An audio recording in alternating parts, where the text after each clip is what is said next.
день, саламатсызба, бәріне. Мереке байқымыз құтты болсын.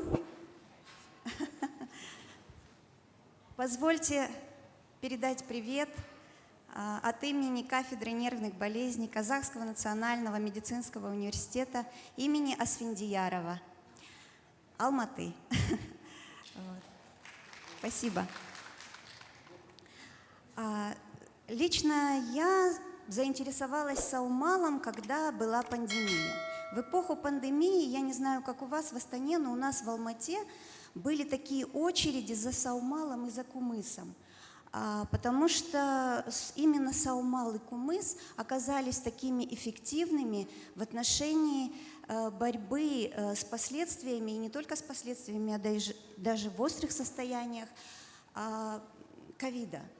И, в общем-то, далее я попала на отдых в оздоровительный комплекс «Саумал Делюкс», где отдыхали тоже много очень людей, и они специально туда приехали, чтобы попринимать вот этот саумал свежий.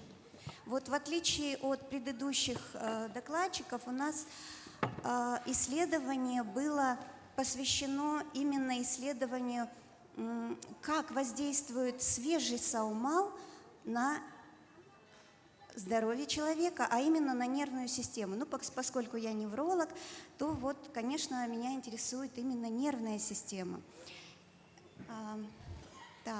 И хочется начать свой доклад со слов философа Эмерсона. Есть лишь одна честь – честь оказать помощь, и есть лишь одна сила – сила прийти на помощь. И вот чтобы помочь, мы, конечно, с вами должны использовать целостный подход. Вот когда Платон говорил, что врачи разделились на врачей духа и на врачей тела, то он тогда еще не представлял, до чего дойдет дело потом. Насколько это определение окажется мощным и в то же время печальным. На сегодняшний день насчитывается 300 специальностей, и каждый лечит свою болезнь, и каждый перестал понимать друг друга, да, все эти специалисты перестали понимать друг друга. И поэтому, конечно же, нам с вами нужно ориентироваться на наших исполинов. Ну, например, Гиппократ говорил, что врач должен лечить не болезнь, а больного. И еще одно слово, очень тоже его цитата: «Пусть ваша еда станет лекарством». Мы есть то, что мы едим, тоже говорил Гиппократ. И вот слава Аллаху, сейчас доктора рассматривают человека не как по отдельным органам, а как психоанатомическое единство, как биопсихосоциальную модель. И лечение, естественно, должно быть направлено на каждый из этих элементов. Да? То есть сейчас используется именно целостный подход, мультидисциплинарный подход. И вот недавно я была в Италии на семинаре по поводу новейших методов лечения амилоидоза, и в частности амилоидной полинейропатии. И вот в городе Павия, и они тоже используют мультидисциплинарный подход. Посмотрите, пожалуйста, сколько у них специалистов исследуют, допустим, одного пациента, да, и вот входит в этот список огромный еще и нутрициологи, диетологи, да, так называемые. Поэтому, конечно, на сегодняшний день я хочу сказать, что у нас и в инсультных центрах работают целые мультидисциплинарные бригады, да, там и логопеды, и кинезиологи, и диетологи, и так далее, и так далее. То есть все направлено на то, чтобы человека восстановить. И хочется сказать о том, что в современной неврологии, да, используется, слава Аллаху, вот этот вот мультидисциплинарный подход. И саумал, он, в принципе, направлен на восстановление энергетических и нейротрофических факторов. Помните, когда-то раньше считалось, что нервные клетки не восстанавливаются. Но потом все-таки было открытие, что имеется у нас, у всех с вами, и создатель это вложил в нас, у нас имеется нейротрофический фактор у каждого.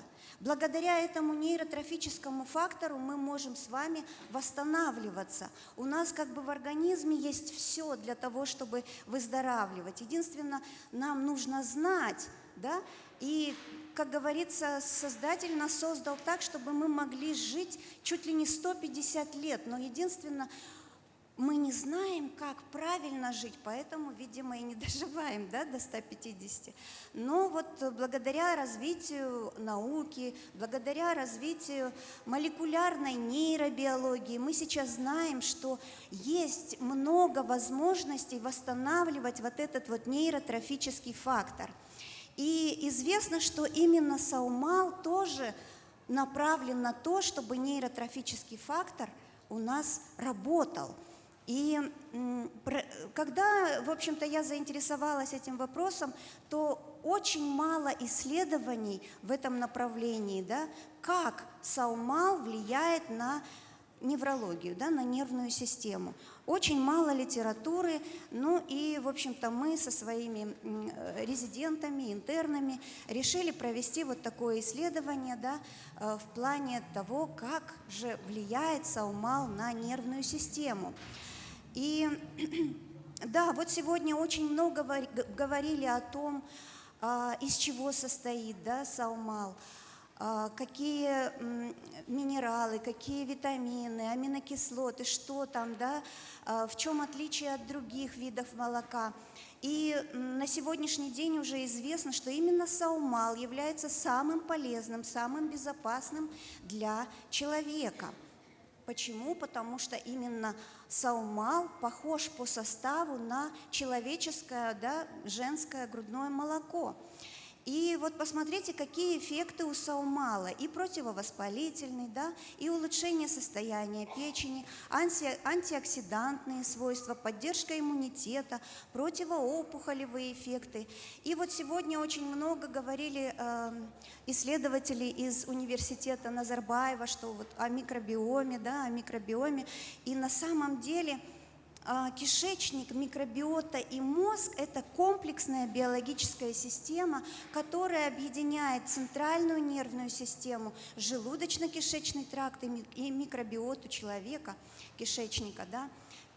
Микробиота именно участвует в синтезе нейротрансмиттеров. Например, до 90% серотонина синтезируется именно в кишечнике. Продукты жизнедеятельности бактерий, например, короткоцепочечные жирные кислоты, SCFA, влияют на проницаемость гематоэнцефалического барьера и активность иммунных клеток. Стресс, в свою очередь, может нарушать микробный баланс, повышая проницаемость кишечника, способствуя системному воспалению, которое влияет на мозг.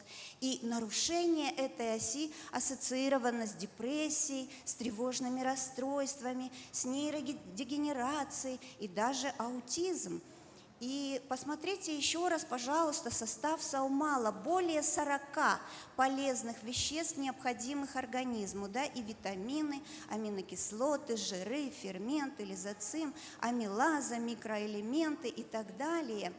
И если мы с вами подумаем, а зачем нам витамины, да вот зачем витамины для нервной системы? Так вот, витамины, особенно витамины группы В, они тоже восполняют как бы нейротрофический фактор, все нейротрансмиттеры, то есть это как хлеб для нервной системы, витамины группы В. А аминокислоты, посмотрите, сколько аминокислот перечислено, которые имеются в Саумале, и они тоже играют огромную роль в неврологии. Есть очень важный в Саумале элемент, так называемая аминокислота, триптофан. Организм использует триптофан для производства ниацина, витамина В3, серотонина, эндорфинов, энкефалинов, да, это гормоны счастья так называемые, и мелатонина, да, Ниацин нужен для превращения углеводов, жиров и белков в энергию. Серотонин участвует в регулировании настроения, аппетита, сексуального возбуждения, а мелатонин регулирует сон и циркадный ритм. И триптофан, конечно, это незаменимая аминокислота, которая играет важную роль в регуляции настроения, сна и аппетита. Триптофан может помочь в борьбе с тревогой, стрессом, бессонницей и депрессией. То есть, конечно же, пациенты, которые находились в Саумал-де-Люксе, они говорят: ой, надо же, что именно влияет, почему вот Саумал выпью, и мне становится так хорошо, так оказывается, гормоны счастья. Именно благодаря вот этим аминокислотам, которые имеются в Саумале, они вызывают вот такой эффект. И бета-лактоза, да, лактоза кобыльего молока, как и женского, состоит из бета-лактозы практически в одинаковых количествах, в отличие от коровьего молока, допустим. И гидролиз бета-лактозы в тонком кишечнике приводит к образованию глюкозы и галактозы, а галактоза является составной частью галактолипидов, необходимых для развития центральной нервной системы. Опять, да, вот то, о чем вы говорили, что комазашпесен, там, желком ета джемисен, она умна, то минстимида, да? Вот, и, в общем-то, здесь действительно, да, даже неполноценный человек. И вот целью нашего исследования было определить эффективность саумал-терапии в комплексной терапии неврологических больных. То есть, в принципе, мы конечно, не искали больных где-то, а именно приехали в Саумал-де-Люкс те люди, которые там гостевали, которые жили и пили свежее парное молоко, которое вот только-только было принесено от кобылы, и употребляли вот этот саумал. Как вот сегодня говорил директор Саумал-де-Люкса, что у них практикуется интенсивная терапия, когда помимо, то есть вместо вообще диеты используется только саумал, да, то есть 6 раз в сутки применяется саумал. И вот что мы сделали? Пациенты ежедневно в течение 30 дней получали саумал, общий режим без изменения базисной терапии, и проведение контрольных обследований было на первый день и на 30-й день. Вот место проведения. Вот так выглядит. Это возле Алматы, как Талгарский район, да, вот возле, старое название Мичурина, да, кажется, было. Ага. Вот Саумал-де-Люкс, вот так выглядит этот гостевой дом. И очень красивое место, Жайляу, на фоне гор. Просто отдыхаешь и наслаждаешься и природой, и видом вот самих вот этих лошадей, которых мы сегодня здесь видим. И материалы и методы были таковы. Критерии включения – это возраст старше 18 лет, диагноз хронического неврологического заболевания, такие как неврастения, хроническая ишемия мозга, хронический болевой синдром, вегетососудистая дистония, синдром хронической усталости, наличие стабильного течения соматического заболевания. Отметьте, что не было декомпенсированных у нас больных. Вот. И подписанное, конечно, информированное согласие, да, пациента. Материалами и методами явились чисто неврологический осмотр, шкала тревоги Гамильтона, которая оценивает уровень тревоги, шкала оценки МОКа для оценки когнитивных способностей, то есть памяти, внимания там, и так далее, школа астенического состояния для измерения выраженности астении. И в исследовании приняли участие 15 пациентов в возрасте от 35 до 65 лет, 12 женщин, 3 мужчин, у которых были жалобы на повышенную тревожность, снижение памяти, астения и так далее. Что же в результате мы с вами имеем? Конечно же, вот результаты шкалы астенического состояния, посмотрите, как улучшились показания. Шкала тревоги Гамильтона тоже прекрасно улучшилось состояние, да, у пациентов. Значительно снизился уровень тревожности по шкале Гамильтона. По шкале МОКа повысились даже когнитивные, да, функции, вот то, о чем мы говорили, о ментальности. И вот посмотрите результаты. Первый столбик – это шкала оценки астенического состояния, второй столбик Гамильтона и МОКа, то есть степень всех этих проявлений намного уменьшились. Уменьшились жалобы на общую слабость, на утомляемость, головные боли, улучшился сон, легче стали просыпаться, уменьшились страхи, снизился уровень напряжения, ожидание наихудшего сменилось на надежду. Соматические проявления уменьшились в той же степени, что и психологические. Улучшились память и внимание, снизился лишний вес, нормализовалось артериальное давление и улучшилось общее самочувствие. Таким образом, выводы. Саумал-терапия показала высокую клиническую эффективность в комплексной терапии неврологических состояний. И требуется, конечно, продолжение, расширение исследований, направленных с этой как бы целью. Продолжение следует. Кобылье молоко и продукты на его основе должны широко использоваться при лечении различных заболеваний и состояний наряду с основными препаратами в качестве базисного средства. Изучение полезных свойств кобыльего молока имеет большую перспективу и является предметом дальнейшего изучения в различных сферах практического здравоохранения и медицинской науки. Это выписка из книги Бахытжана Рыскуловича «Кобылье молоко» от 2021 года.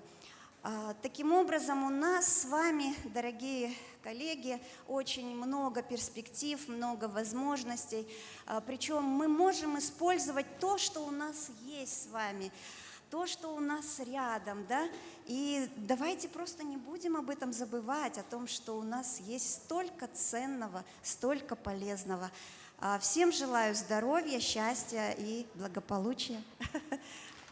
Құтты болсын мерекеміз.